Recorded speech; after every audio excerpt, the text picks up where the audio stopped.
What is up, guys, and welcome to episode 5 of the Nexus Podcast Star Wars Edition. The podcast strikes back today. We are talking about pre-release weekend.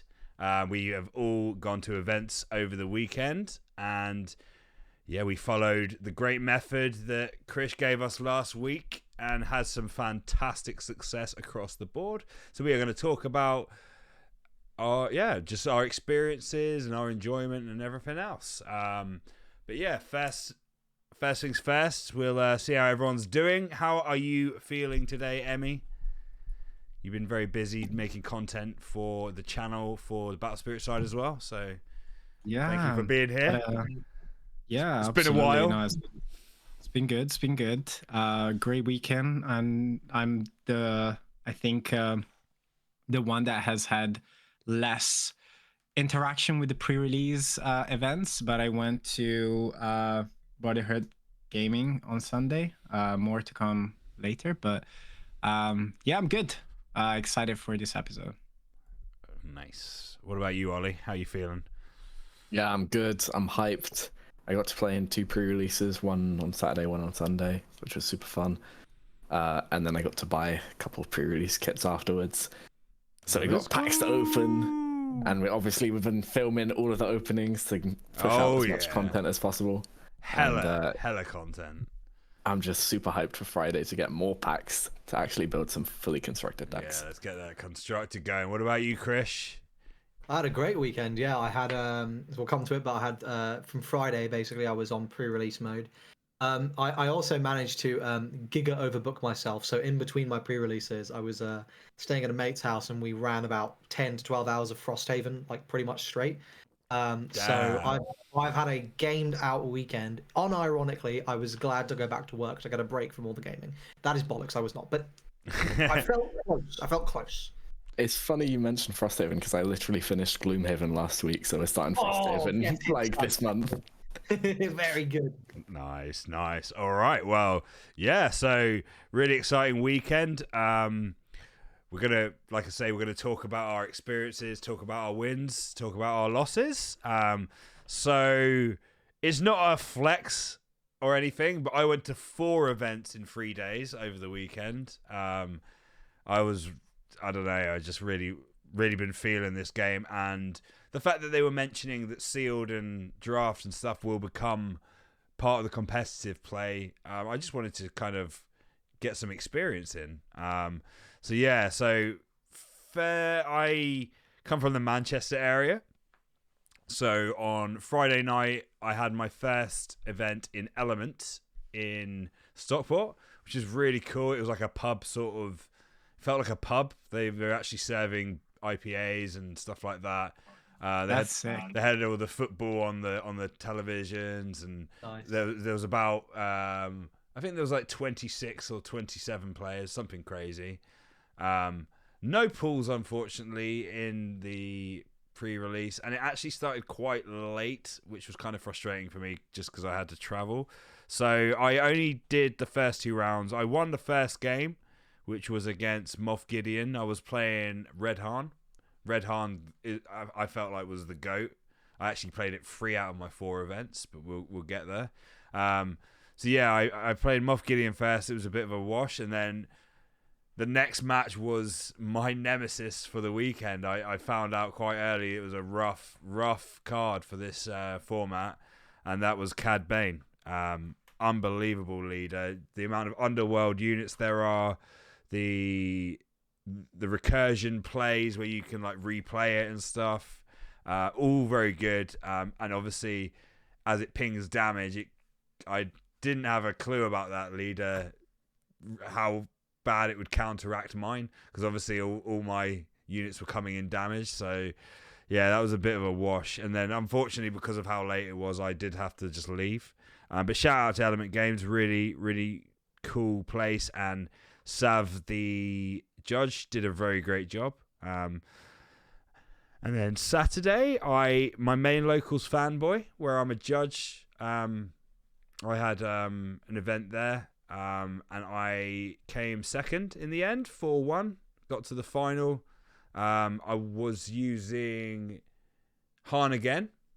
This time I pulled Wrecker, and oh my goodness, that card was insane. What's Rekka? So Wrecker's a 6-cost, 7/6 overwhelm, and when you play it, you can destroy one of your energy in order to do 5 damage to an already damaged unit. So it's, no, I think or it's just is it just straight 5 damage? Yeah. No, Josh, it's a good card. Yeah, no, that's fair. But either way, it kept popping off leaders. People would play their leader, and then I just immediately play that and like either kill their leader or basically destroy it. And it won me 4 of the 4 games that I won. So the final game was really close, but he was playing the deck that Ollie went 5-0 with, which we'll get there. Unfortunately, it was definitely down to me. I should have swung into a unit when I swung into the base, and it cost me the game. And that's the nature of this game. One mistake can cost you the whole game, and sure enough, it did. It didn't really matter. It was one pack. The guy then opened the pack. It was garbage, so it was fine. Nothing lost, nothing gained. Really nice to get a 4-1 anyway. And then Sunday was a big day. I had 2 events. So back to Stockport, I played in Jesters. I went 3-0 in this tournament, and then unfortunately there was no prizing at all. So because I had a pre-release event in town, instead of rush to it, I decided I'd go get some lunch and like get to it, in a timely fashion, and that was in Travelling Man, which is another shop. So 4th pre-release. It was good in Jesters as far as pulls go. I pulled a Snook and a Snook. And I pulled the Endless Legions, which crazy card and sealed. That card is so funny, man. I pulled one as well. Yeah, I mean it's not usable, but it was nice to get some legendaries for sure. And interesting to see how you can actually play that card. Yeah, I mean there is ways. We had it in a podcast. There was a build specifically made around that Ollie presented to us. But yeah, no, I was 3-0 before I dropped in that one, and I was playing Red Ray, and yeah, that was really good. Mainly because I didn't pull Han. But yeah, it is what it is. And then you're a bit of a Han purist now, right? It's for some reason, yeah. I also pulled Wrecker, so it was more, I wouldn't have played Red necessarily, but having Wrecker and knowing how good it was the day before, I was just like, yeah, I've got to use that again for sure. And then, yeah, my final tournament was Red Han again. And I went. He was really good or something. Yeah, apparently so. I went 3-1 in that tournament. Dropped the first game to Cad Bane, incidentally, again. And yeah, my prize pack got me the Crypt Dragon, which was my last pack of the weekend. So I was like, that was one killer way to end the weekend. But yeah, all round great experience. It was really funny. Like, I'd say there were like 5 or 6 of us that were at all 4 events. So I wasn't the only one that was doing the crazy, go to all the events. But the vibe was really good. Everyone was really hyped for it. The one negative is that I wish I could have opened more packs. I hate that I had to wait a week to get my booster boxes. But yeah, fortunately FFG have allowed more pre-release events during the week, so I'll be going to a 5th one on Thursday, as well as a sealed event on Friday for release date. So yeah, all in all, fantastic weekend. I'll be stopped. Really, really happy with the drops that I pulled, and just loving sealed in general. Really, I've never had a real big love for sealed in any game, so it's something that's quite new to me, and I feel like this game really it really is quite fun. Seems there is a fair amount of skill ceiling involved, especially with the time limits and stuff like that. So I'm excited just to keep getting better and keep practicing it, really. And obviously opening packs is always delightful. But yeah, so my experience was fairly long and drawn out, but Emmy, you only went to one, but to great success, I believe. Talk to us. Yeah, it was. Tell us about your tournament, and tell us about your deck and your choices, because obviously I had loads of stuff to talk about, but with one tournament, maybe you can tell us how your thought process was. I can be quick as well, but I went to, as I mentioned, Brotherhood Gaming Cafe in London on Sunday. There were 14 players, I think, and we started like midday. I found leader wise, I found a Cad Bane, a Bosk, a Lando, and two of the leader that gives an experience tokens when you use Muggle. And then the yellow one, the Fennec. I decided to go with Cad Bane because just shout out to our good friend Ibo Academy for putting out a video on how to prepare your pre-release. I did my nice a massive idiot, actually. Don't listen to anything he has to say. Yeah, it just sometimes says some good stuff. So Chris put out a video about sorting your cards, and it was super helpful because I've been doing draft still for Magic, and you just like order for color or like for cost, and it's kind of efficient. But with Star Wars, like you need to keep in mind heroism and villain, and so he kind of like suggested this grid where you put all the colors on the top and heroes and villain. Yeah, our last week episode was fully based on that, basically. Yeah, right. So it was, I just wanted to cross promote as well. But yeah, check it out on our last episode as well. But super helpful. So I ended up like looking at my card and I was like, wait, all these cards are Underworld. And I also pulled the one that like when you play Underworld, you ping base. So I was like, okay, that's a no-brainer. It was definitely a costly leader going down for 6, but with the ping, you're able to fend off like super aggro strategies, which is what happened like in game 1 and 2. No, sorry, game 1. Game 2 was a mirror. So I played a Cad Bane red. MVPs for me were these guys, which kind of proven that the best keywords I think is ambush. Honestly, it's amazing. Just this dude that it's a 4/4 enter with 4/4 with ambush.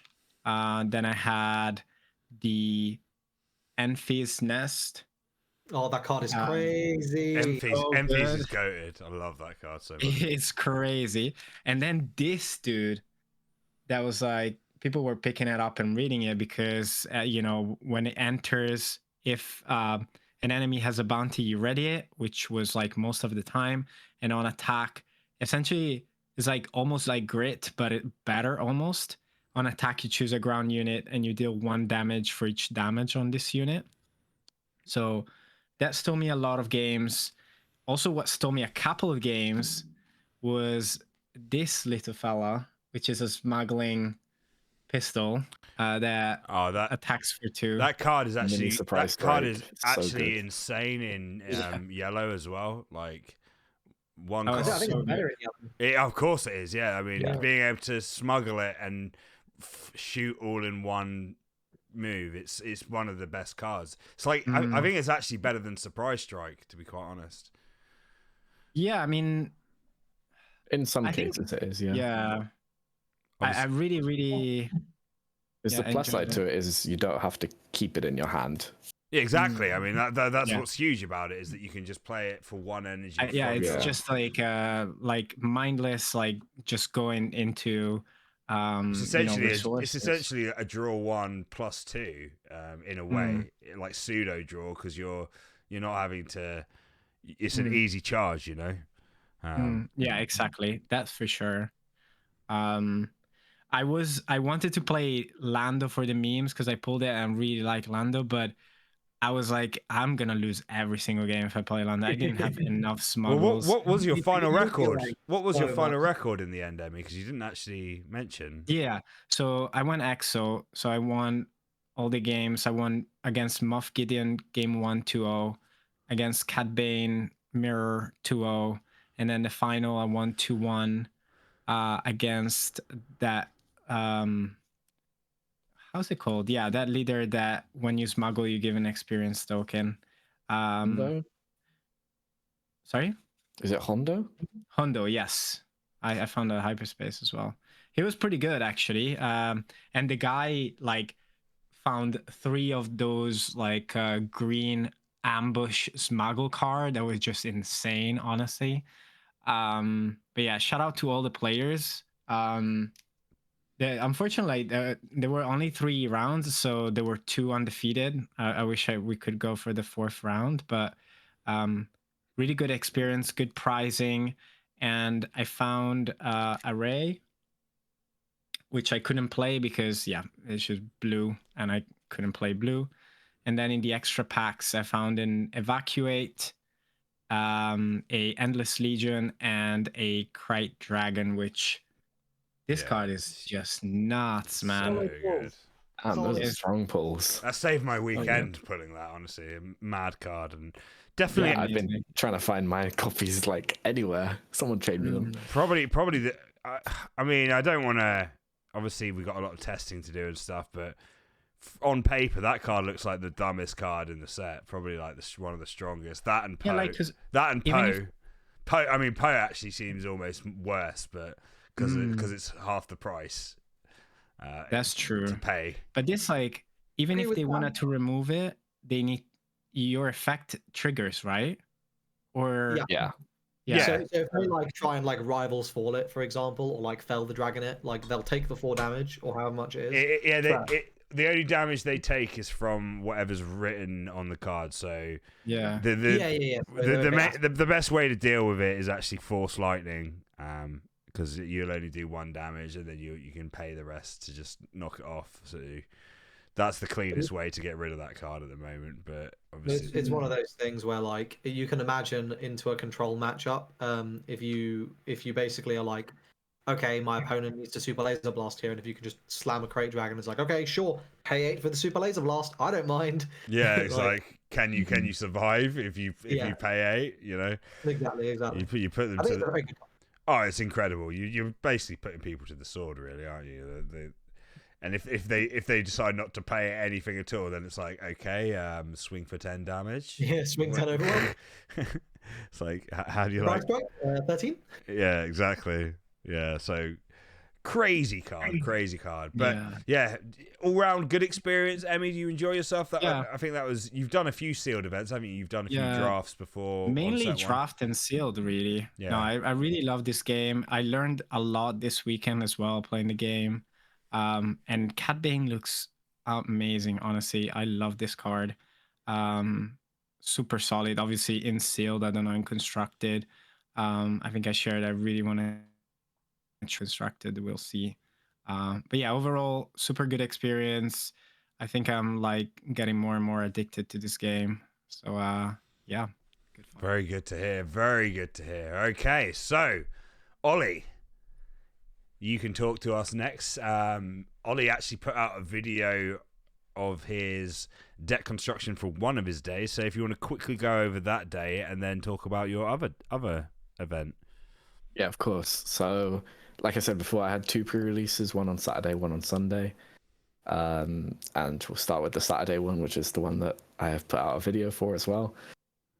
So I sat down and opened my packs on Saturday and looked through the leaders that I'd pulled, and I'd pulled 2 Jabbers and 2 Boba Fett's. And I looked through my green cards and went, there's no real good cards here. So my options were kind of short in that I didn't really want to run 4 of the leaders that I pulled, nor did I want to run Moff Gideon.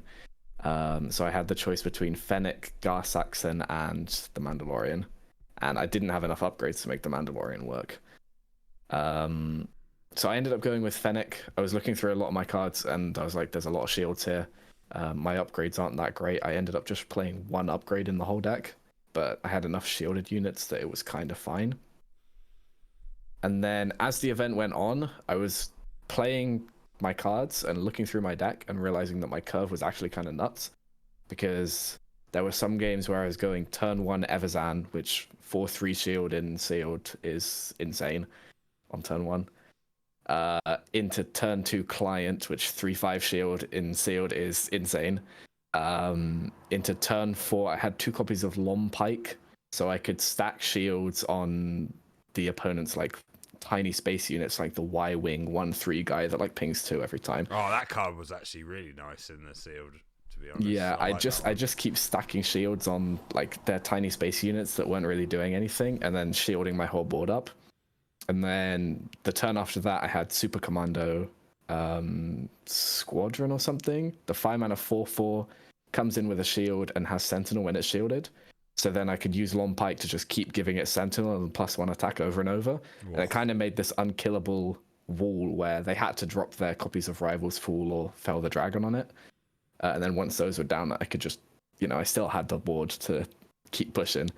So I didn't really have much top end. I think past like 5 cost, I think I had 1 Rivals Fool and 1 Enfys Nest. But I was just going for like pure mid-range, try and control the board, and then turn that into closing out.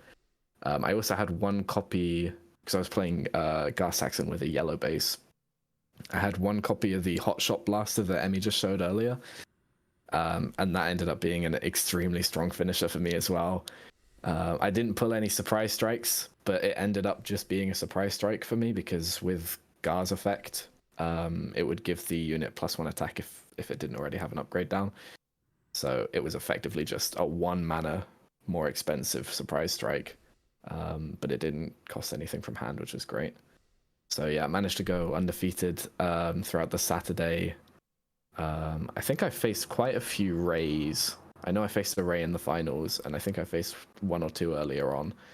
A Cad Bane and a Han. Yeah, I played a Han as well. But yeah, didn't end up dropping a single game throughout the Saturday, which was pretty cool. Fantastic result. And yeah, like Josh was saying, you guys should definitely check out the video that I put up on the Nexus channel. It's basically like a real-time analysis, right, of you pulling the cards and your thought process on how you made the deck. Essentially kind of what we did in the last podcast, again, incidentally. But yeah, just exactly. just kind of implementing what was taught. So yeah. Plus you get to see me open my packs and react to those. Yeah, which is fun. Which is the most exciting part for sure. 100%. So yeah, go check that out, guys. That is on the channel already. And yeah, there's been quite like the reception's getting better and better for our content, guys. So thanks to everyone who's checking us out. But yeah, Ollie, what about day 2? What about your Sunday? How did it go there? Day 2 was very interesting. I will preface this by saying I also have day 2 recorded. I just need to do some like commentary bits over it, but I will be uploading that as a separate video. Maybe on my own channel on Big Annotation, we'll see. Get back on it. Yeah, exactly. Doing Link another in the description. Always a link to both Chris and Ollie's content actually in every video we do. So hell yeah. But yeah, it will be another similar sort of thing where you get to see me open my packs in real time and then go through the deck building process. And I'll commentate my thoughts over it as I'm going. The deck building was much more interesting for this one because I had a much wider range of leaders. Because it wasn't just I pulled 4 green leaders and my green cards are bad, so I don't have to look at those anymore. I had really good red cards, so I knew I wanted to play red, but I wasn't really sure what to fill that in with. My green cards were kind of okay, my blue cards were kind of okay, and my yellow cards were kind of okay. And I had some really strong yellow villainy cards, but I had some really strong red heroic cards. So I was kind of torn between should I play towards the yellow stuff or should I play towards the red stuff. And I had the 4 Lom and Zuckus combo in yellow villainy, and I was like, that would be a really strong on curve. But I ended up going for the red hand leader. I think it was with a yellow base. Yeah, it would have been with a yellow base. Because I had really nice top end in red, and I didn't have really any top end in the rest of my other colors.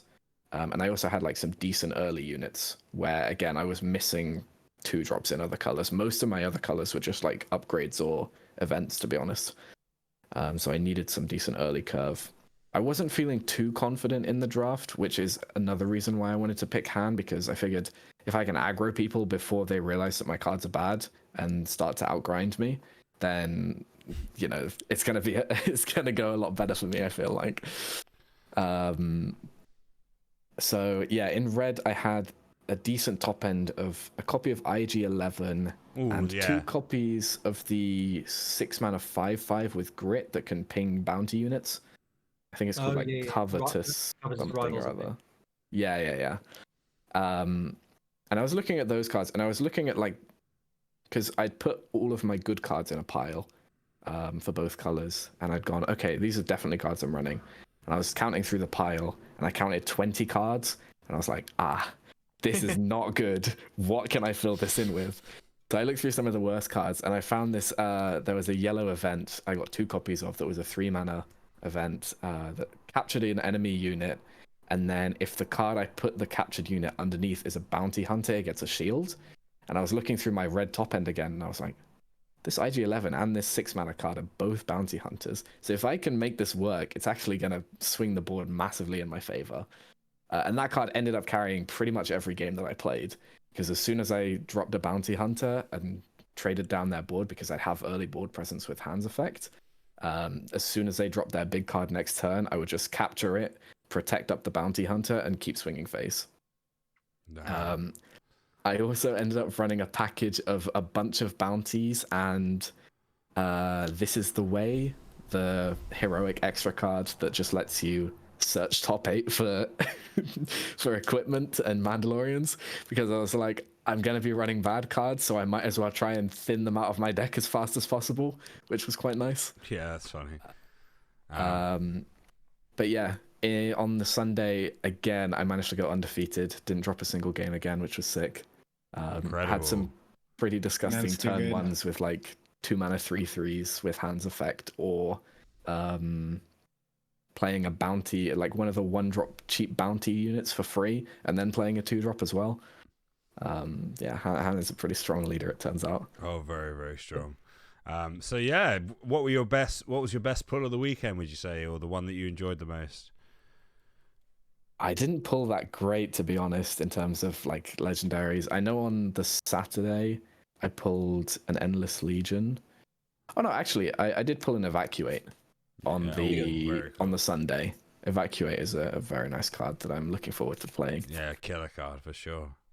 For sure. All right. Well, thank you, Ollie, and congratulations going undefeated. So I'm actually the only person who's lost so far. Obviously, I did the most events, but dropping 3 games myself over the weekend. But what about you, Krish? Did you bring it home? Did you bring home the undefeated weekend as well?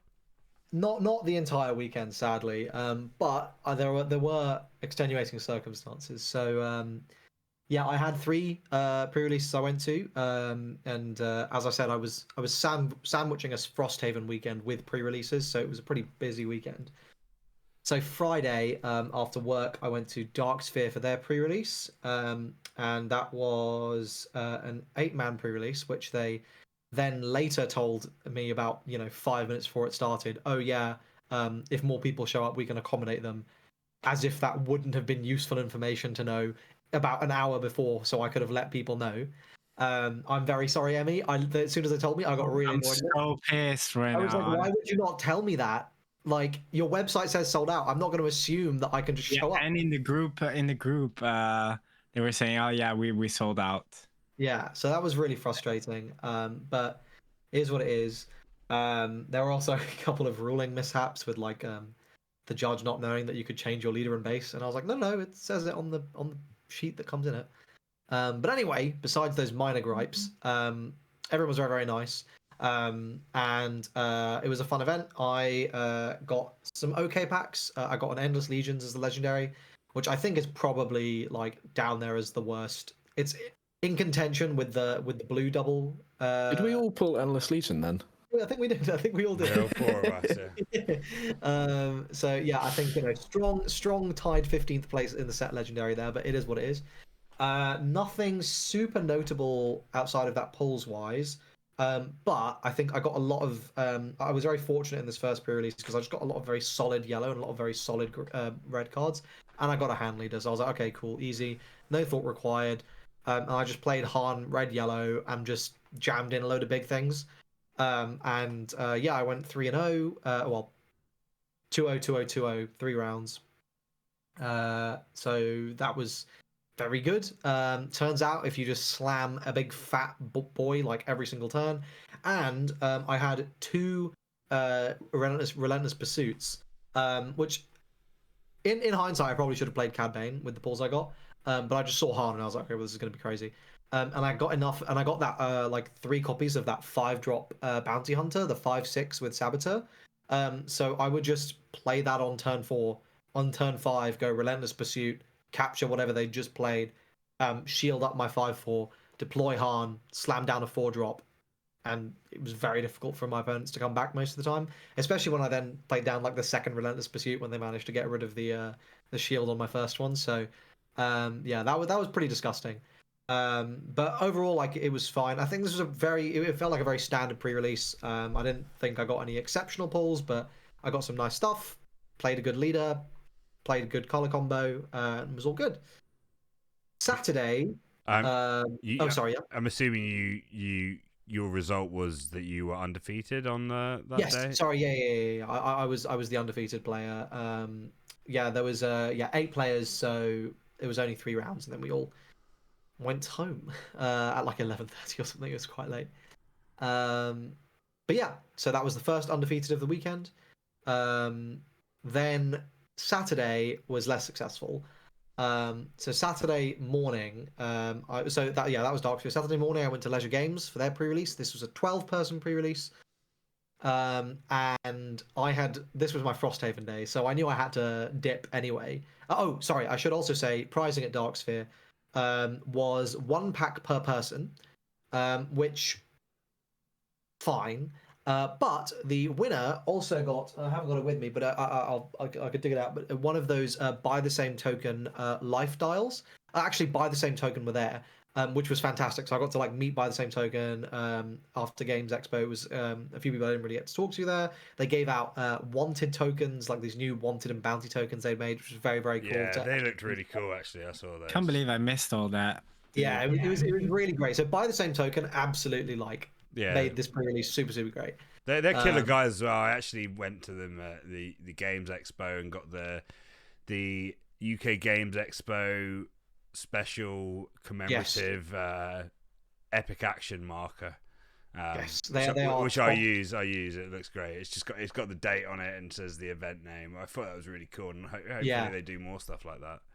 No, 100%. And they were talking about doing some more stuff for Star Wars, and yeah, I'm really, really excited. And they're fantastic. Check them out. Not sponsored, but just go and have a look at them. They're very, very great. And make excellent products, which I bought before the game even came out. I bought that life dial ages ago, so I ended up with a spare life dial, but it is what it is. So that was great fun. Saturday, Leisure Games. I've got to say this was maybe the worst 6-packs I've ever opened. Like, this was very much like me sitting there going, "Damn, I wish this was draft," because like I was just like, okay, I'm gonna show you the 6 leaders I got. Okay, and together let's decide whether this is a good pool. Okay, you guys tell me. All right, here was the first leader. Okay, Hondo. Okay, not ideal. Fine. Here was the second leader. Fennec. Yeah, not great so It was far. the Is she really bad? Fennec God. again. Yeah. Here was the fourth leader. Oh well. That's not bad. Let me preface this by saying I got bugger all blue cards. Not ideal. Here was the 5th leader. Oh goodness. Here was the 6th leader. Oh my goodness me! So 3 guards, 2 Fennec, 1 Hondo. That's actually that's a nightmare. Would have been fine, but I got very little villainy, like almost nothing, and almost nothing blue. So I couldn't play Gar. My Fennec. goodness. Fennec is like, okay, but just play Mando at that point. And Hondo is, again, like I got like 4 smuggle cards or 3 smuggle cards. So what was the point of playing Hondo? So basically, I was forced into playing the Mandalorian, with about 3 upgrades or 4 upgrades. I mean, thank goodness, playing- at least you get the extra leaders there to Yeah, fill that void honestly. for you. My goodness. And it was so dire. I was playing an out of aspect, the 0 cost red upgrade, just so I had a 4th upgrade. So I was like reasonably likely to see something. It was really, really dire. And so I won the first round 2-0. I lost the next round 2-1. And at this point, I asked what was the pricing, and they said there's no additional pricing. It's just going to be 1 pack per person. And I was like, right, well, I've got Frosthaven to play. Ta-ra. So I dropped out at 1-1. Understandable if your deck's just not good enough. Yeah. It wasn't even fun. Like, I love janky Star Wars, but like this wasn't even like I was just sitting there like it was challenge mode for sure. Like I was like I just need to like outskill people, and I was just sitting there being like, yes, but if they play a Poe or they play a Wrecker, I cannot outskill that card. Yeah. So yeah, that was a bit rough. And obviously no legendaries, no good rares. So it was just it was a pretty crap box. But obviously everyone was very, very nice, well-run event. But, the pools were the pools. Then Sunday was my final pre-release, hot off about 12 hours of Frosthaven action, with my brain in an absolute jellified state. I rolled through, and there was another 12-person pre-release, and I have to say the pools were significantly better this time. I got a lot of very, very nice cards. In fact, I played a different deck every round because it was my last pre-release, and I was like, you know what, I'm going to have fun with this. I asked what the pricing was. It was exactly the same. It was just 1 pack per person, nothing extra. So I was like, whatever. I've got nothing else happening today, so I'm just going to, I'll play a different deck every round. So round 1, I played the Mandalore. I played the... what did I play round 1? I played... Yes, I played the Mandalorian red. Because I got a lot of okay, so my pulls were the really good ones. I got a Poe in foil. Which, you know what? Well, I'll just show you the I'll quickly grab the 3 cards that basically like made my decisions for me, because I was like, well, if I've gotten these cards, I can't very well like not use them. So the first of those, you know what? This binder is a mess. I don't know if this was a good idea. So the first of those was I got a Maul, which was very, very cool. I was super excited for this card. And one hilarious thing that my friend pointed out. Don't you think with the Maul it looks like he's inside a washing machine? It totally does. Put the artwork up to the screen again. It looks like he's just hanging out. So right. It's so funny. This is like you at 5 years old going on an adventure in your house, right? Yeah, your mum's like looking for you, and you're sitting in the washing machine with your fake lightsaber. Yeah, I've been there, bro. So funny. Hilarious though. That's great. I also got a Jabba's Rancor, which is uncommon, but I got that as well. So I got some big green things, but mainly the Maul. I was like, I really want to use that card. Then in red, I got as I said, I got the foil Poe. Which was my most valuable pull of the weekend, I think. Beauty, yeah. That's probably the MVP card of the whole set, most likely. Yeah, I think this is probably going to be the most expensive card in the set. He's my pick for it anyway. I think I'm very glad I pulled one, and hopefully I'll grab some more. And then the third card I got, which I was very, very excited to use, was Final Showdown. Oh yeah. And I was like, you know what? I will happily pay 8 for this in pre-release, because that seems totally fine. So. Because of that, I really, really wanted to play those 2 colors. So I started out with Mando red, because I was like, okay, I've got some upgrades here. Mando seems pretty good. I got 1 copy of Relentless Pursuit, so I wanted to play a bounty hunter leader. And I got a lot. My pulls in red hero were really solid. Like I got a lot of I got 2 of the 5 drops ships, like a lot of very big things. And I was like, I probably would have played Han if I had it. So I was like, okay, cool, definitely want to do this. So I played that game 1, and it felt fine, and I won that game 2-0. But I was like, okay, well, maybe I want to try something else here. And I'd been eyeing up my Rey pulls, because my blue hero pulls were also looking pretty tasty. I was like, oh, maybe I'll play a little bit of Rey. So I pivoted the whole deck and just played Rey round 2. So that was Rey red. So I kept my was it Rey yellow? No, it was Rey yellow. It was Rey yellow. So I got rid of all my red cards and I put in my blue ones. And I played Rey yellow, and that was really fun. And I won that game. No, wait, I'm absolutely gaslighting. It was red. It was red. kept the red cards, put in all the blue ones. And that was super fun because I wanted to keep using my Poe because that card is crazy. And I won the game 2-0. And this was a game against Cad Bane, I believe. Then round 3, I pivoted yet again. And this time I played Cad Bane Green because I really wanted to use my timely interventions and I really wanted to use my mauls. That was like the big one. And like because I'm playing Maul, I'm playing other underworlds, I was like, okay, cool, we'll play Cad Bane here. So I played Cad Bane in round 3 and I won that game 2-0. And Cad Bane definitely felt the strongest of the 3 decks I played. So then going into round 4, I made like 1 or 2 minor changes to like a couple of the cards I was playing because I was playing some off aspect stuff which I realized I didn't really need. And the final game was against the Mirror. It was like the Cad Bane Mirror, and I was game 3 went to almost deck out. I was on 1 card left in deck on the turn I won. But turns out if you go Maul into Jabba's Rancor, that's pretty good. A little hard to deal with in a sealed environment. So I was able to sneak the win there. So yeah, I ended up going 4-0 and undefeated at the last pre-release, which was great.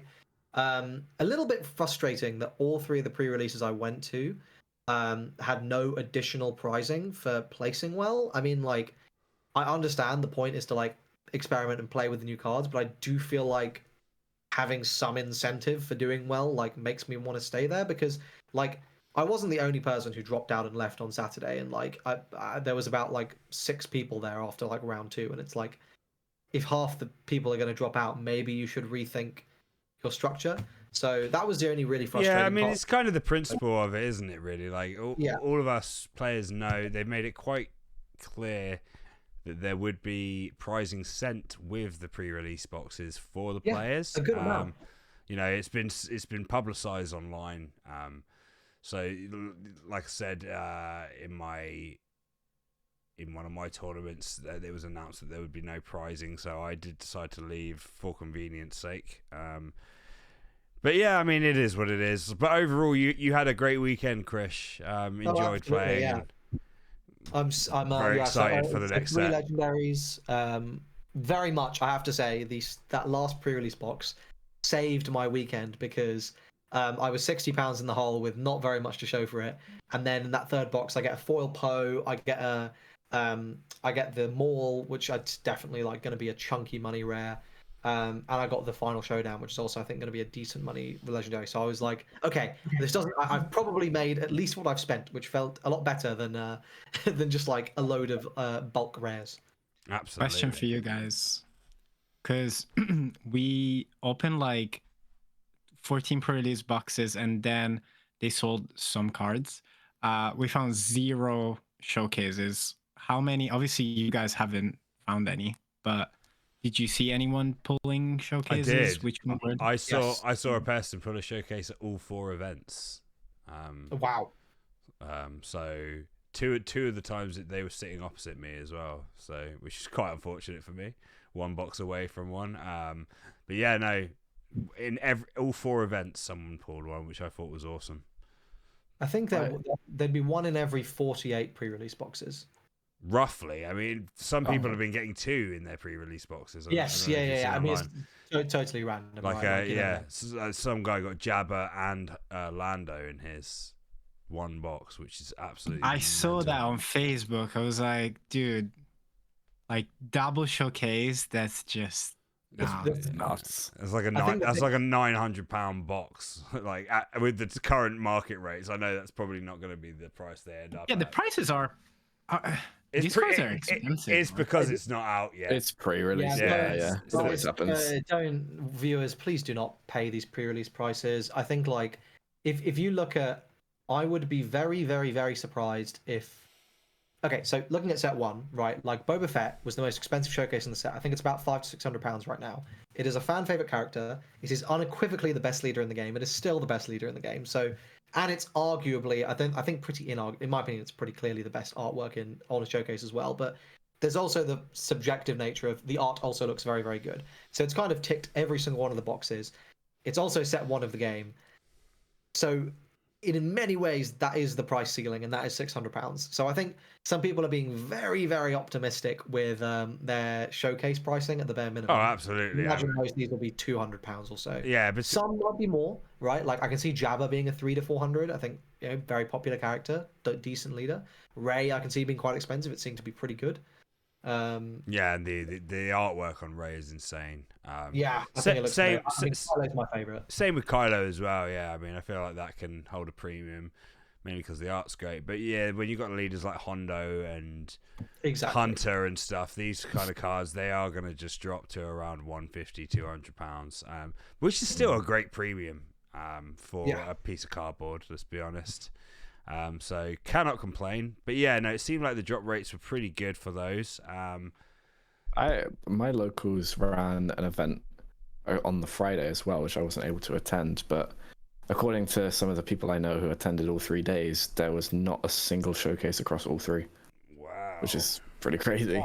Yeah. I'll tell you why. Because all of those showcases are in the case I'm getting on Friday. Everyone tune into my live stream. Yeah, absolutely. Plug. On stream and getting very salty. Yeah, so 6 boxes being opened on Twitch. We can actually, we'll link that. YouTube, I think, actually. Oh, YouTube. We will. Yeah. We have the link for your channel up, but we will mention that there will be a live opening, and I'm going to be there. I'm going to be there harassing you and laughing at you and asking to buy your DJs. As I pull like the 8th final showdown of like the evening. Yeah, I'm like, you're come on. Another Endless Legion. Yeah. An Endless Legion of Endless Legions. Endless Legion count. An endless count of Endless Legions. But yeah, so be broken with set 3 copium. We're pretty much done for today. I'm going to do a quick question time on the round. Favorite card of the pre-release weekend. I'm gonna answer my question first myself because I can. Rekka. What a card. Love that card. Did the most work for me out of any. So Ollie, top card of the weekend. The 3-mana event that I was talking about, I think Chris mentioned it as well. Relentless Pursuit. There were a couple of times where I was able to, I got shields on it every time, but there was also a couple of times where I was able to capture bounties and like ramp an extra time or draw an extra card, and it just felt so much value. Power. What about you, Chris? What was your number one card in Moisture Farmer? Oh, what a card, actually. When I played that in Ray. Unreal. I didn't play it. What is that? Moisture Farmer is it's I believe it's a 1-drop 04 or it's a 2-drop 04. Oh my god, that in the final game that card was just so my opponent, she's really lovely lady, and she slams down this Moisture Farmer after I've just taken game 1. And I'm like, okay, cool, no issues with me. And she gives it an experience. And the next time she gives it an experience, and she slams the Foundling onto it. That's exactly what I did. I was just about to say. She slams on like a Van Brace flamethrower. Yeah. And I'm like, whoa. Hold on a minute. You've just that's like a 4/9 Moisture Farmer. I did exactly that and won a game. And I'm sitting there looking for my one-of Relentless Pursuit. Like, I really need to capture this card because it is cooking me right now. Yeah, that's exactly what I did. My Moisture Farmer had a full-on Mandalorian arc where it became a Foundling and then got upgrades. And then it got captured just as you were intending. And yeah, the dream was ruined. But hilarious card to use in Ray. I think that card and that Protector, the one that gets Sentinel when it's upgraded. In Ray, that's really strong because you can upgrade that with Ray, and then that becomes a free, I think, 6 Sentinel for free, which is incredibly powerful, like pretty good. No, 100%. But yeah, no. What about you, Emmy? What was your card of the weekend? I think it must be the Enfys Nest. Oh yeah. That guy just like removed so many threats, and I was able to play it and then play the Forlom with ambush the turn after. Mm-hmm. So like just trading without trading, removing pieces without getting any damage on these big cards. It was just I think the best. Yeah. Awesome. But yeah, so that's fun. That's basically all we've got time for this weekend. So yeah, we will have more videos coming out this week, guys. We got loads of content, loads of pack openings, stuff like that. Emmy did a pack opening of his prizing, which was 12 packs, so we will be uploading that in the next days, as well as lots of shorts of packs. And Krish is, like he said, he's going to be streaming either Agony or Ecstasy with 6 booster boxes on Friday. So if you're not doing any events or anything like that, go check that out. What time will that be starting, Krish? I suspect around 7:30. It'll basically, I'm going to go to local straight after work and then head home. So it'll take as long as it takes me to get home. There you go. So exciting times, guys. And if you are opening boxes this weekend and getting your product in, we wish you the best of luck on your pulls. Get all those showcases that weren't at Ollie's locals. And yeah, no. Any final words from anyone else before we kick off? If you... Is he lagging for anyone else? You just broke your You mic. broke your mic, Krish. Whatever you... You actually broke it. Can you- No way. What happened? Come on, you can speak. Come on. Well, oh no. If you will. Hello. All right, yeah, Okay, he's back. if you pull a showcase Kylo Ren, give it to me. I want it. I'm looking at you. Come to my house. I'll take it off you. Ooh, that's a threat that you Please. want to take up. But yeah, no, he'll break his microphone if you don't. All right. But no, thanks a lot, guys. This has been episode 5. We will be back with episode 6 next week, and yeah, it's been a killer time making these podcasts. So thank you all for watching, and see you next week. Peace. See ya. See ya.